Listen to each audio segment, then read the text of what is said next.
আমরা রাতের খাওয়া দাওয়ার জন্য চলে এসেছি আম্রপালি রেস্টুরেন্টে। Amrapali hotel and restaurant.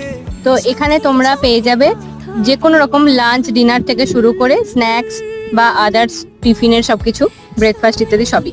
এটা একেবারে শঙ্করপুর বিচের ধারেই আছে, দেখতেই পাচ্ছ একদম বিচের ধারে এদের রেস্টুরেন্ট। রেস্টুরেন্টের ভিতরের ভিউটা দেখো, বেশ ভালো রকমই সাজিয়ে গুছিয়ে রাখা আছে। কোনো খারাপ পরিবেশ, অস্বাস্থ্যকর ব্যাপার সেরকম কিছুই নেই। তার সাথে আমি এখানে মেনুটাও দেখাচ্ছি।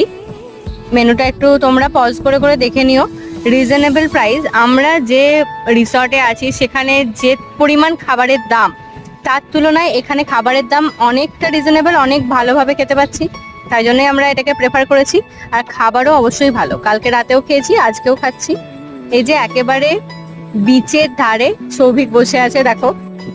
খাবার খেতে এসে এনজয়মেন্টও হবে।